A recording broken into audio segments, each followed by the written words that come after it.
Hi everyone, and welcome back to how to create an animated comic book intro. In this lesson, we'll add a camera to our animation to make it more exciting and dynamic. Let's go ahead and start by selecting all of our layers apart from the background layer. So just press Ctrl on the keyboard to select both of these. And then we want to click on the cube icon here, just below the cube icon here, to make these layers into 3D layers. Now this means that we can now manipulate them in the 3D space. So let's select the logo comp here and press P on the keyboard like so to open up our position menu. And in the last value here, we want to enter a value of -500, bringing it forward to create some depth in our animation.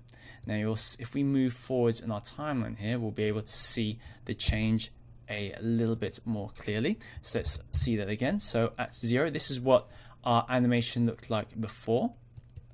And if we move here, like so, you can see how our logo is moving forwards and backwards into 3D space. So let's go ahead and enter that value again. So -500 to bring our logo forward like so.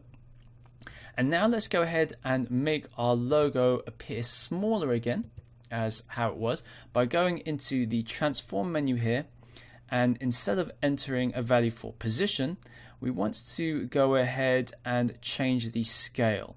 So instead of 100%, let's enter a value of 75% just to make it appear slightly smaller, which is closer to the size that we had before. Now we want to add a camera to our composition.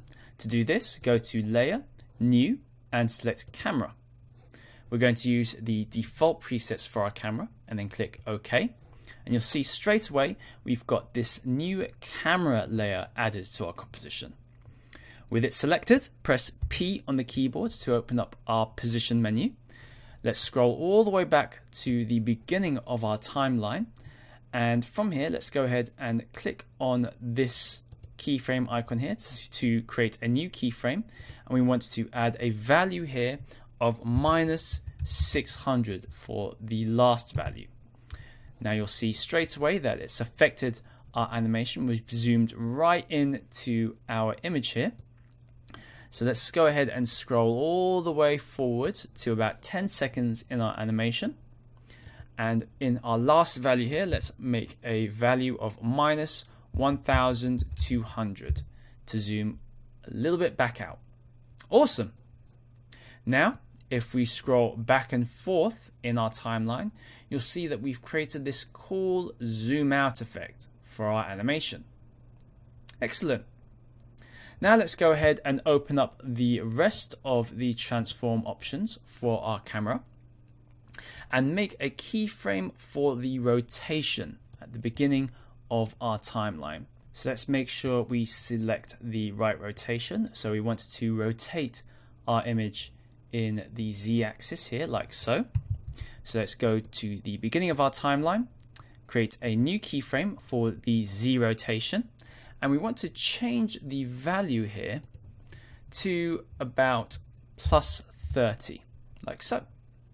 Now let's move forwards to the timeline to about 6 seconds, like so.